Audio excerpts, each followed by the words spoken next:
Right అన్న. మరి తెలంగాణలో రైతాంగాన్ని అదేవిధంగా రైతాంగం యొక్క పరిస్థితులను చూసుకుంటే మరి నీళ్లు ఉన్నప్పటికీ మరి కాంగ్రెస్ పార్టీ మోటార్లు చాలు చేయక లేదంటే కట్కలొత్తక ఇట్లాంటి చిన్న చిన్నటువంటి సమస్యలు జరుగుతున్నాయంట.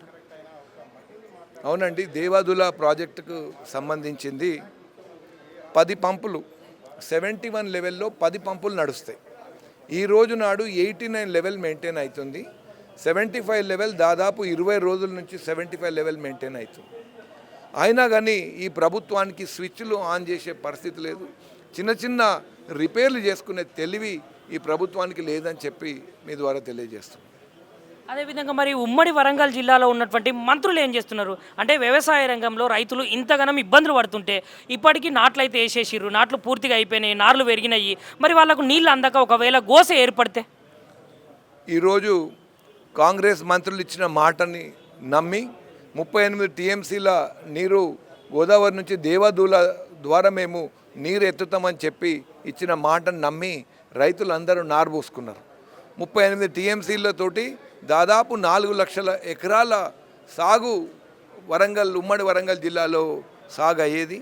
ఈరోజు ప్రభుత్వము చేతగాక రోజుకు పావు టీఎంసీ ఎత్తాల్సిన వారు టోటల్గా మొత్తము మోటార్లు రిపేర్ చేయలేని పరిస్థితి ఈరోజు కాంగ్రెస్ ప్రభుత్వం ఉంది.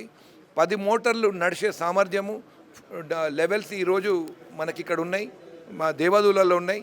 కానీ వారు ఈరోజు 7 మోటార్లు మాత్రమే వాళ్ళు ఈరోజు ఎత్తడం అనేది మనకెంతో దురదృష్టం అని చెప్పి, ఇది ఇంతకంటే చేతగాని ప్రభుత్వం ఇంకేముంటుందని చెప్పి మిమ్మల్ని అడుగుతున్నా నేను. 7 మోటార్లు 3 మోటార్లు రిపేర్ మాత్రమే ఉన్నాయి. అవి రిపేర్ కూడా చేయలేని కాంగ్రెస్ ప్రభుత్వాన్ని మనం ఏమడుగుతాం? అక్కడున్న మంత్రులు ఎవరైతే ఉన్నారో ములుగు జిల్లాకు సంబంధించిన మంత్రులు సీతక్క గారు కానివ్వండి, కొండా సురేఖ గారు కానివ్వండి, ఈ రోజు నాడు ఏ రివ్యూలో లేరు. వాళ్ళు ఎక్కడ కూడా ప్రజలు ఉమ్మడి వరంగల్ జిల్లా రైతులు ఇబ్బంది పడుతుంటే వాళ్ళు ఎక్కడ కనిపిస్తలేరు. సీనియర్ నాయకుడు కడియం శ్రీహరి గారు ఇక్కడి నుంచి అటుపోయిన ఆయన వారెక్కడ ఉన్నారు అని చెప్పి మిమ్మల్ని మీ ద్వారా వాళ్ళని ప్రశ్నించడం జరుగుతుంది. సరే, ఇప్పుడు మరి గోదావరి నదీ జలాలను ఒడిసిపట్టి మరి కన్నెపల్లి దగ్గర ఉన్నటువంటి పంప్ హౌజ్లను ఆన్ చేసి రైతాంగానికి నీళ్ళు ఇవ్వచ్చు. మరి ఇక్కడనేమో నీళ్లు లేవంట. మరి గోదావరి నదీ జలాల నుంచి కిందికి వెళ్ళేటువంటి ఏదైతే ఆంధ్ర ఉన్నదో ఆంధ్ర పారిత ప్రాంతాలకైతే మరి నీళ్ళు వస్తున్నాయి. మరి ఇక్కడ లేనటువంటి నీళ్లు మరి అక్కడికి ఎట్లా పోతున్నాయి? ఇప్పుడు గోదావరిలో సమ్మక్క బ్యారేజ్ దగ్గర దాదాపు 40,000 క్యూసెక్స్ ఫ్లో ఉంది. ఈ రోజు నాడు ఈ నిమిషంలో 82 ఫీట్లో వాటర్ పోతుంది. 6 గేట్లు ఎత్తి కిందికి పంపిస్తున్నారు. అది 6 గేట్లు అంటే దాదాపు ఇక్కడ 82 లెవెల్ అంటే అక్కడ 81 లెవెల్ పంప్ హౌస్లో మెయింటైన్ అవుతుంది. 10 మోటార్లు ఉంటే ఆ 10 మోటార్లతోటి రోజుకు పావు టీఎంసీ ఎత్తుకునే అవకాశం మనకుంది అని చెప్పి మీకు తెలియజేస్తున్నాను. గోదావరిలో నీరు లేదనేది పచ్చి అబద్ధం అని చెప్పి మీ ద్వారా తెలియజేస్తున్నాను. మరి తెలంగాణ రాష్ట్ర ముఖ్యమంత్రి రేవంత్ రెడ్డి గారికి ఏమని మీరు చెప్పదలుచుకున్నారు? వారు టోటలీ రైతు వ్యతిరేక విధానాలు ఏవైతే అవలంబిస్తున్నారో వాటన్నిటినీ వారు మార్చుకొని కేసీఆర్ గారు ఏదైతే రైతుల పక్షపాతిగా ఉన్నారో ఆ రైతుల పక్షపాతిగా ఉండాల్సిన అవసరము ఈరోజు రేవంత్ రెడ్డి గారికి వారి ప్రభుత్వానికి ఉందని చెప్పి మీ ద్వారా తెలియజేస్తున్నాను. ఏదైతే వీళ్ళ గురువు ఉన్నాడో చంద్రబాబు నాయుడు ఎప్పుడు ఉమ్మడి ఆంధ్రప్రదేశ్లో ఎప్పుడు ముఖ్యమంత్రిగా ఉన్నా కూడా కరువు అనేది విలయతాండవం చేసేది. ఈరోజు ఆ గురువుకు గురుదక్షిణ చెల్లించే ముఖ్యమంత్రి, దౌర్భాగ్య ముఖ్యమంత్రి తెలంగాణ ఉన్నాడు కాబట్టి ఈరోజు కరువు అనేది ఖచ్చితంగా మళ్ళీ వచ్చింది. ఈ దుర్మార్గ పాలనలోనే రావడం జరిగింది. గోదావరిలో ప్రవహిస్తున్న నీరును కన్నెపల్లి పంప్ హౌస్ ద్వారా, దేవాదుల పంప్ హౌస్ ద్వారా తీసుకొని తెలంగాణ ప్రజలకు అందించేటువంటి అవకాశం ఉన్నా కూడా ఇక్కడ ప్రవహిస్తున్న నీరును గురుదక్షిణ కింద ఆంధ్రప్రదేశ్కు తరలించాలనే ఉద్దేశంతో ఇక్కడ ఎత్తకుండా తెలంగాణ రైతాంగం నోట్లే మట్టి కొట్టాలనేటువంటి దుర్మార్గపు పాలన ఇక్కడ కొనసాగుతున్నది. రైతులందరూ గమనిస్తున్నారు. రైతుల గోస దాకుతుంది.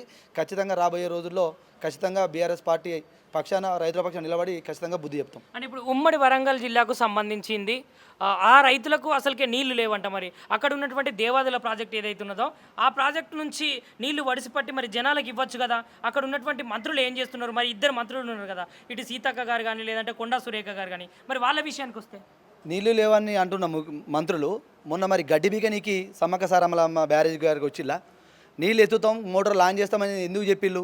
నీళ్లు ఇప్పటికి కూడా దాదాపు ఈ రోజు మనం మాట్లాడుకుంటే 82 మీటర్ల పైనుంచి నీళ్లు పోతున్నాయి.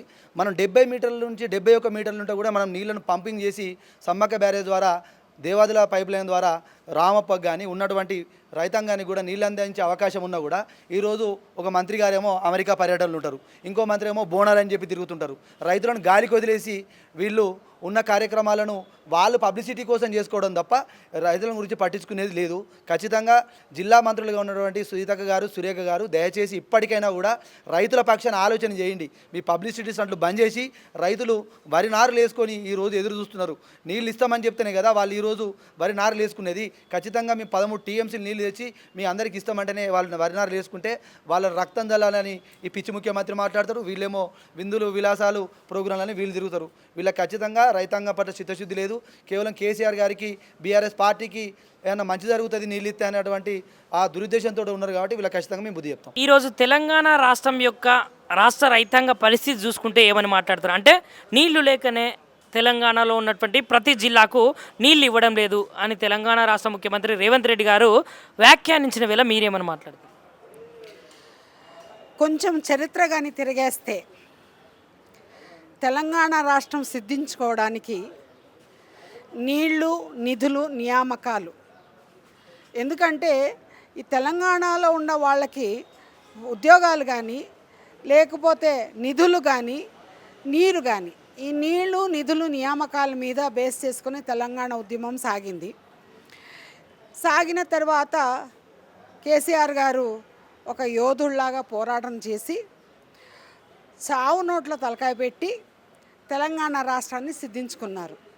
ఈరోజు తెలంగాణలో 60 ఏళ్ల ఉద్యమానికి ఒక సాకారం సాధించినాక తెలంగాణ వచ్చినాక తెలంగాణలో ఉన్న 4 కోట్ల జనాభా చాలా ఆనందపడ్డారు. ఎందుకు ఆనందపడ్డారంటే ఉద్యోగాలు వస్తాయని, వాళ్ళ నీళ్ళు వాళ్ళకు ఉంటాయని, తర్వాత ఏమో నిధులు మాత్రం సమకూరే విధంగా రాష్ట్రం అభివృద్ధి అవుతుందని. సో 2 పర్యాయాలు జనాలు వాళ్ళు ఇచ్చిన మ్యాండేట్ ప్రకారంగా తెలంగాణలో సుభిక్షమైన పరిపాలన జరిగింది. అలాగే ఎన్నో ఎన్నో ఎన్నో అభివృద్ధి కార్యక్రమాలు చేశారు.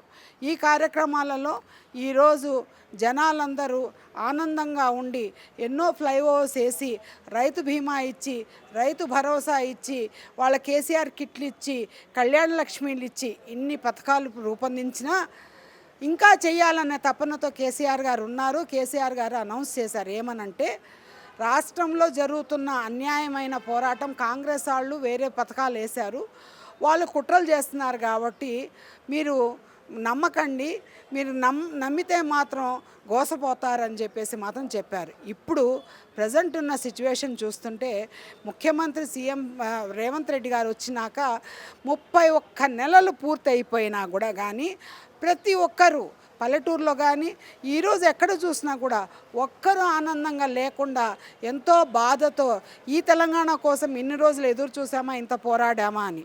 ఈరోజు చూస్తే ఈరోజు నీళ్ళు అంత ఉన్నా కూడా కానీ అనవసరమైన అబద్ధాలు చెప్తూ కాళేశ్వరం కూలిపోయిందని, మేడిగడ్డ కూలిపోతూ ఉందని, భద్రాచలం ఉండకపోవచ్చు అని చెప్పేసి అబద్ధపు కూటలేని. ఎందుకంటే తన ఓటమిని అంగీకరించకుండా ఈరోజు కేవలం అబద్ధాలు సృష్టిస్తూ ఈరోజు కాళేశ్వరం కూలిపోయింది ఇరాని. ఈరోజు 17 టీఎంసీల నీళ్లు వస్తున్నప్పుడు 17 టీఎంసీల నీళ్ళు కాళేశ్వరంలో ఎక్కడ పోతున్నాయని మేము అడుగుతున్నాం. అంటే ఒకవేళ 2 పిల్లర్లు ఏదన్నా కొంచెం పొరపాటు జరిగినా ఆ పిల్లర్లు కానీ రిపేర్ చేసే సమర్థత మీకు లేదా? కనీసం నీళ్లు కాపాడుకునే ఇది లేదా? ఇదే నీళ్ళని ఆంధ్రప్రదేశ్కి ఎలా మీరు పోతున్నాయి, వాళ్ళు ఎలా తీసుకుంటున్నారు?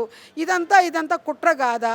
ఈరోజు తెలంగాణలో ఉన్న ప్రజలకి నీళ్లు లేకపోగా కేవలం కాళేశ్వరం కూలిపోతుందని, మేడిగడ్డ కూలిపోతుందని చెప్పేసి ఈరోజు మాకు నీళ్లు లేవని చెప్పేసి అబద్ధాలు చెప్పడం ఎంతవరకు సమంజసం?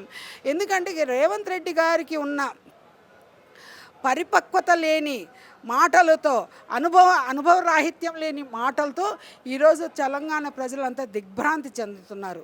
ఎందుకంటే ప్రజాస్వామ్యంలో ప్రతి ఒక్కరు ఒక ముఖ్యమంత్రిని ఎన్నుకున్నారంటే ఆ ముఖ్యమంత్రి సమర్థవంతంగా పరిపాలన సాధించి ఆ పరిపాలనలో అందరినీ సస్యశ్యామలంగా ఉంచి ఆనందంగా ఉంచే విధంగా తను చేస్తారని చెప్పి నమ్ముతారు.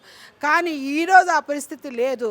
దుస్థితి చాలా చాలా కష్టంగా ఈరోజు చాలా వర్స్ట్ దుస్థితిలో ఉన్నారు ప్రజలు. ఈ హాహాకారాలు చూస్తుంటే రేవంత్ రెడ్డి గారికి ఫస్ట్ హాఫ్ అనేది 31 నెలలు అయిపోయింది కాబట్టి సగం అయిపోయింది టైం, ఇంకా సగమే ఉంది కాబట్టి సగంలో ఆయన చేసేది ఏం లేదు. ఆల్రెడీ ప్రజలు ఒక మ్యాండేట్ ఇచ్చేశారు. ఎందుకంటే మీరు ఏదో మీ మాటలు నమ్మి ఓటేసి గోసపోయాము, ఈరోజు మళ్ళీ కేసీఆర్ గారు వస్తే కానీ ఈ రాష్ట్రం బాగుపడదు కాబట్టి మళ్ళీ బీఆర్ఎస్ పార్టీని ఉవ్వెత్తున లేపి ప్రజల గుండెల్లో పెట్టుకొని ఈరోజు మాత్రం ఎలక్షన్స్లో ఖచ్చితంగా ఒక మంచి నిర్ణయం ఇస్తారని చెప్పేసి మేము భావిస్తున్నాం. ఈరోజు ఒకటే చెప్తున్నాం కాంగ్రెస్ ప్రభుత్వాన్ని, మీరిచ్చిన 6 గ్యారెంటీలు ఏమైనాయి, 420 హామీలు ఏమైనాయి, మీ ప్రజలకి రైతులకి ఏం చేశారు, ఎరువులు ఇవ్వలేని దుస్థితిలో ఉన్నారు. మీరు కనీసం ఎరువులు ఇవ్వలేకుండా రైతులంతా రైతు భరోసా ఇవ్వకుండా ఆడవాళ్ళకి 4,000 ఇస్తామన్నారు, 2,500 కోడలకి ఇస్తామన్నారు. మీరు ఇలాంటివి ఏమి చేయకుండా కాలయాపన చేసేసి రాష్ట్రాన్ని అమ్మేస్తున్నారు. కేవలం మీ కుర్చీ కాపాడుకోవడానికి మాత్రమే మీరు మాత్రం ఇది ఒక పరిపాలన సాగిస్తున్నారు తప్ప రాష్ట్రాన్ని మాత్రం తుంగలో తొక్కేసి ఈరోజు రాష్ట్రం అధోగతి 20 ఏళ్ళు వెనక్కి వెళ్ళిందని చెప్పడంలో ఎలాంటి సంశయం లేదు. కాబట్టి నేను ఇవే రేవంత్ రెడ్డి గారిని ఈరోజు రిక్వెస్ట్ చేస్తున్నాను, దయచేసి మీరు అపోజిషన్లో ఉండాలని అందరిని పిలవండి, మీరు వాళ్ళ ఒపీనియన్స్ తీసుకోండి, క్లీన్ మ్యాండేట్ ఇవ్వండి.